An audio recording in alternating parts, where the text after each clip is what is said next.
શ્રીમદ ભાગવત 10મો સ્કંદ 42મો અધ્યાય. કુબ્જા ઉપર કૃપા, ધનુષ્ય ભંગ અને કંસને ગભરામણ. સુખદેવજી મહારાજ કહે છે કે ભગવાન શ્રી કૃષ્ણ પોતાની મંડળી સાથે રાજમાર્ગ ઉપર આગળ વધતા હતા. એક તરુણ સ્ત્રીને જોઈ. મુખ સુંદર છે, પણ શરીરથી કુબડી. એનું નામ પડી ગયું હતું કુબ્જા. હાથમાં ચંદનનો પાત્ર લઈને જાતી હતી. ને ભગવાન કૃષ્ણ તો પ્રેમ રસનું દાન કરનાર છે. કુબ્જા ઉપર કૃપા કરવા માટે હસીને પૂછે છે, અરે ઓ સુંદરી, તમે કોણ છો? આ ચંદન કોના માટે લઈ જઈ રહ્યા છો? સાચું કયો. આ ઉત્તમ ચંદન આ અંગરાગથી અમને આપો. આ દાનથી તમારું પરમ કલ્યાણ થઈ જશે. સૈરંધ્રી કુબ્જા કહે છે કે હું કંસની પ્રિય દાસી છું. મને બહુ માને છે. મારું નામ ત્રિવક્રા એટલે કે કુબ્જા છે, અને ત્યાં હું ચંદન લગાડવાનું કામ કરું છું. મેં આ ચંદન અને અંગરાગ છે એ ભોજરાજ કંસને ચોપડવા માટે તૈયાર કર્યા છે. પણ તમારા બેથી ચડિયા તો બીજું કોઈ ઉત્તમ પાત્ર જ નથી.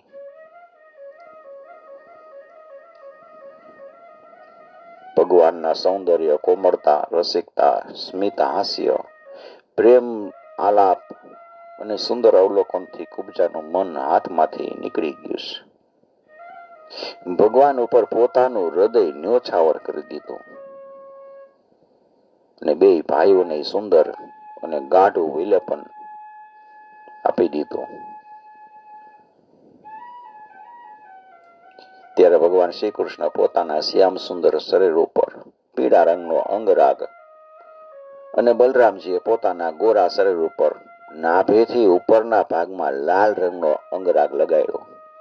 બહુ શોભાયમાન થવા લાગ્યા છે. ભગવાન કુબ્જા ઉપર કૃપા કરે છે. બહુ પ્રસન્ન થઈ ગયા. પોતાના દર્શનનું પ્રત્યક્ષ ફળ આપવા માટે 3 ઠેકાણે વાકી કુબ્જાને એને શરીરને સર્વાંગ સુંદર બનાવવાનો ભગવાને સંકલ્પ કરી લીધો. પોતાના ચરણથી કુબ્જાના પગના 2 પંજા દબાવ્યા અને હાથ ઊંચા કરીને 2 આંગળીઓ એની દાઢી પર મૂકી એના શરીરને થોડું ખેંચ્યું. પદભ્યામાક્રમ્ય પ્રપદે દ્વયંગુલ્યુતાન પાણિના પ્રગૃહ્ય ચુબુકે ધ્યાત્મા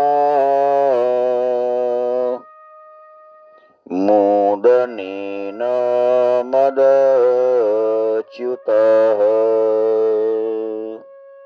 જ્યાં શરીરને ખેંચ્યું, ખેંચતાની સાથે જેના બધા અંગો સીધા અને સપ્રમાણ થઈ ગયા. પ્રેમ અને મુક્તિના દાતા ભગવાનના સ્પર્શથી તરત જ વિશાળ નિતંબ અને પયોધર વાળી એ ઉત્તમ સુંદરી બની ગઈ છે. કુબ્જા રૂપ, ગુણ અને ઉદારતાથી સંપન્ન થઈ ગઈ. એના મનમાં ભગવાનને મળવાની ખૂબ ઈચ્છા ઉત્પન્ન થઈ ગઈ.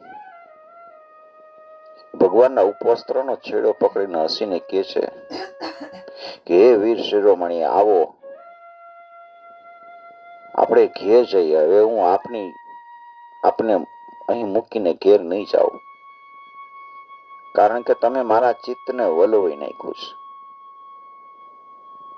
મુજ દાસી ઉપર પ્રસન્ન થાવ.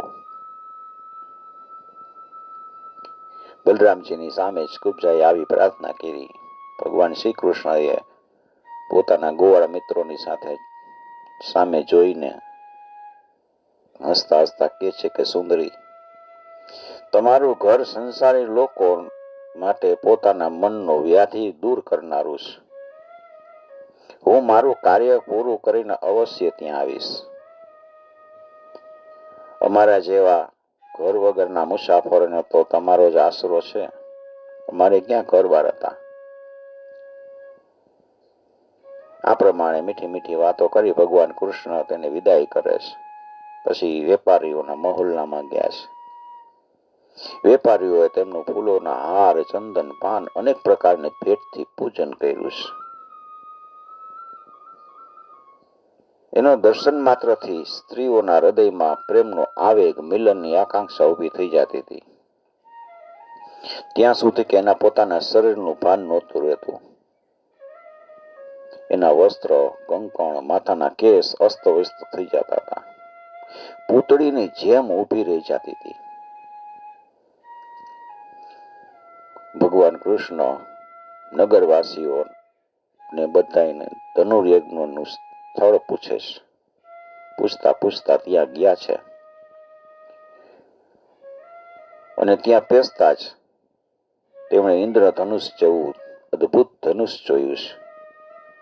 બહુમૂલ્ય અલંકારોથી સજાવેલું, પૂજા કરવામાં આવી હતી.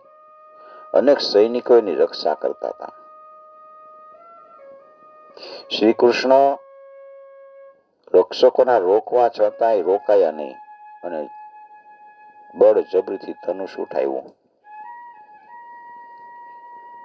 ડાબા હાથે ઉઠાવ્યું અને એના પર પ્રત્યંચા ચડાવી દીધી. એક ક્ષણમાં ખેંચી અને મધ્ય ભાગથી એવી રીતે તોડી નાખ્યું. બે ટુકડા થઈ ગયા. જેમ બળવાના હાથી હોય સહજમાં શેરડીના સાંઠાને તોડી નાખે એવી રીતે ભગવાને ધનુષને તોડી નાખ્યું છે. ભયંકર કડાકો થયો છે. આકાશ, પૃથ્વી, દિશાઓ ગુંજી ઉઠી છે. કંસ પણ ભયભીત થઈ ગયો છે અવાજ સાંભળીને. હવે ધનુષ્યના જે રક્ષકો, જે આતતાયી અસુરો હતા, એના સહાયકો સહિત અત્યંત ગુસ્સે થયા અને કૃષ્ણને ચારે બાજુથી ઘેરી લીધા છે. આ છોકરાને પકડી લ્યો, બાંધી દો, ભાગી ન જાય એવી બૂમો પાડવા લાગ્યા છે. બધી ઈરાદો જાણીને બલરામ અને કૃષ્ણ થોડી વાર માટે ગુસ્સે થયા અને પછી ભાંગેલા ધનુષના ટુકડા ઉઠાવી અને એના દ્વારા એ બધાને એમ સદન પહોંચાડી દીધા, મારી નાખ્યા. આ બાજુ કંસની મોટી સેનાનો પણ તેણે તરત જ ધનુષ્યના ટુકડાઓથી સંહાર કરી નાખ્યો. પછી યજ્ઞશાળાના મુખ્ય દરવાજેથી બહાર નીકળી અને બહુ જ આનંદથી મથુરાપુરીની શોભા જોતા જોતા વિચારવા લાગ્યા છે. નાગરિકોએ બધાએ જોયું કે આવું અદ્ભુત પરાક્રમ કર્યું છે. એકબીજા વાતો કરવા લાગ્યા છે. તેમના તેજ, સાહસ, અનુપમ રૂપને જોયું ત્યારે એમણે એવો નિશ્ચય કરી લીધો, માનો કે ન માનો, આ બેય કોઈ શ્રેષ્ઠ દેવતાઓ છે. આ પ્રમાણે ભગવાન શ્રી કૃષ્ણ અને બલરામજીની પૂરી સ્વતંત્રતાથી બેય જણા મથુરાપુરીમાં ફરવા લાગ્યા છે. સૂર્યાસ્ત થયો છે ત્યારે નંદ બાવા ની પાસે આવે છે. ગ્વાલ બાળકો બધા ભેગા થઈ ત્રણેય લોકના મોટા મોટા દેવતાઓ ઈચ્છતા હતા કે લક્ષ્મી અમને મળે, પણ લક્ષ્મીએ પોતાનો બધાનો પરિત્યાગ કરી દીધો અને ઈચ્છતા નહોતા એવા ભગવાનને વૈરા છે. એટલું જ નહીં, ભગવાનના વક્ષસ્થળને પોતાનું કાયમી રહેઠાણ બનાવી દીધું છે. મથુરાવાસીઓએ વીર પુરુષ, શ્રેષ્ઠ પુરુષ શ્રી કૃષ્ણના અંગ અંગનું સૌંદર્ય જોઈ રહ્યા હતા. એનું કેટલું સૌભાગ્ય છે. વ્રજમાંથી ભગવાન જ્યારે મથુરા આવવા નીકળ્યા ત્યારે ગોપીઓએ વિરહ આતુર થઈને મથુરાવાસીઓ માટે જે જે વાતો કરી હતી એ બધી અક્ષરશઃ સાચી પડી. ખરેખર તેઓ બધા પરમાનંદમાં મગ્ન થઈ ગયા છે. પછી શ્રી કૃષ્ણ હાથ પગ ધોઈ બલરામજી હાથ પગ ધોઈ અને દૂધની ખીર વગેરે પદાર્થનું ભોજન કર્યું. હવે કંસ શું ઈચ્છે છે એ વાતની જાણકારી મેળવીને એ રાત્રિએ ત્યાં જ વિશ્રામ કર્યો છે. કંસને ખબર પડી છે, સાંભળ્યું કે કૃષ્ણને બલરામ ધનુષ્ય તોડી નાખી અને એના રક્ષકોને એના સૈન્યોનો સંહાર કર્યો છે. આ બધું એના માટે તો એક રમત જેવું હતું અને કોઈ પરિશ્રમ કે કોઈ મુશ્કેલી ઉઠાવે પડી જ નથી. ત્યારે બહુ ગભરાઈ ગયો છે. દુર્બુદ્ધની ઊંઘ ઉડી ગઈ. પોતાનું અને પોતાના પક્ષકારનું હવે મૃત્યુ થશે જ એવું સૂચવનારા એમ મૃત્યુના દૂત એને સ્વપ્નમાં આવવા લાગ્યા છે. અમંગલ સ્વપ્ન આવવા લાગ્યા છે. અપશુકન જોવા લાગ્યો છે. જાગૃત અવસ્થામાં જેને જોયું કે જલ અથવા દર્પણમાં શરીરનું પ્રતિબિંબ તો દેખાય છે, પણ માથું દેખાતું નથી. આંખ પર આંગળી મૂકવા છતાંય ચંદ્રમા, તારા અને દીપક વગેરેની જ્યોતિઓ બે દેખાય છે. આંખ ઉપર આંગળી ન મૂકવા છતાંય આપણે આંખ ઉપર આંગળી મૂકી અને પછી જોઈને તો બે દેખાતા હોય. એના પડછાયામાં એને છિદ્રો દેખાવા લાગ્યા છે. કાનમાં આંગળી નાખે ત્યારે એને ન અવાજ સંભળાતો હોય, કાનમાં આંગળી નાખીને ત્યારે આપણને ઓમ અવાજ સંભળાય. એ અવાજ સંભળાતો નથી. વૃક્ષો એને સોનેરી રંગના દેખાય છે. ધૂળ કે કાદવમાં એના પોતાના પદ ચિહ્નો નથી દેખાતા. કંસ સ્વપ્ન અવસ્થામાં બધું જોયું કે પ્રેત ને ગળે લગાડી રહ્યો છે, ગધેડા પર બેસીને જઈ રહ્યો છે, વિષ પી રહ્યો છે. એનું આખું શરીર તેલથી તરબોળ છે. ગળામાં જાસૂદની માળા પહેરી અને નિર્વસ્ત્ર થઈ રહ્યો છે. નિર્વસ્ત્ર થઈને જઈ રહ્યો છે. સ્વપ્ન અને જાગૃત અવસ્થામાં તેણે આ પ્રકારના બીજા અનેક અપશુકન જોયા, જેથી એને બહુ ચિંતા થવા લાગી છે. મૃત્યુથી ભયભીત થઈ ગયો અને એને નિંદ્રા આવતી નથી.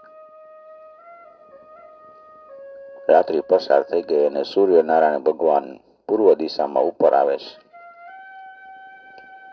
ત્યારે રાજા કંસે મલ્લયુદ્ધનો મહોત્સવ શરૂ કરાવ્યો.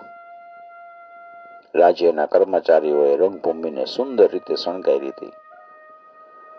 અનેક પ્રકારના વાદ્યો ગુંજી ઉઠ્યા છે. લોકો બેસવાના સ્થળે આવી ગયા છે.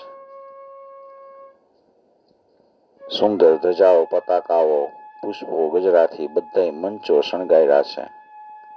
બ્રાહ્મણો, ક્ષત્રિયો અને નાગરિકો તથા ગ્રામવાસીઓને યથાસ્થાને બેસવાની વ્યવસ્થા કરી છે. બધા ત્યાં બેસી ગયા છે. કંસ એના મંત્રીઓ સાથે મંડલેશ્વરો એટલે નાના રાજાઓની વચ્ચે બધાથી શ્રેષ્ઠ સિંહાસન ઉપર બેઠો. એ વખતે અપશુકનને કારણે એના ચિત્તમાં અત્યંત વ્યાકુળતા થતી હતી. ત્યારે પહેલવાનો દ્વારા તાલ ઠોકવાની સાથે જ વાજિંત્રો વગાડવા લાગ્યા છે. ખૂબ સજી ધજીને ગર્વિષ્ઠ મલ્લો પોતાના આચાર્ય ઉસ્તાદોની સાથે અખાડામાં ઉતરા. ચાણૂર, મુષ્ટિક, કૂટ, સલ, તોસલ વગેરે મુખ્ય પહેલવાનો સુંદર વાજિંત્રથી પ્રસન્ન થઈને મલ્લોના રંગમંડપ પર હાજર થયા છે. રંગમંડપ ઉપર આવી ગયા. એ જ વખતે ભોજરાજ કંસે નંદ વગેરે ગોપોને બોલાવ્યા.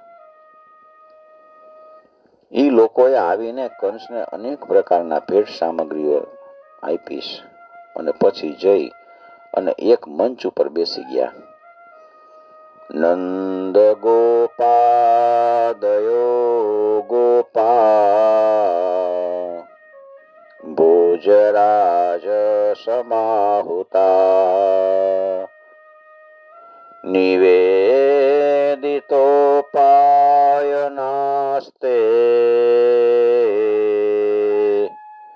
एकस्मिन् मञ्च आविशन्। इति श्रीमद्भागवते महापुराणे पारमहंस्यां संहितायां दशमस्कन्धे पूर्वार्धे मल्लरङ्गोपवर्णनं नाम द्विचत्वारिंशोऽध्याय। श्रीकृष्णार्पणं समर्पयामि। ॐ नमो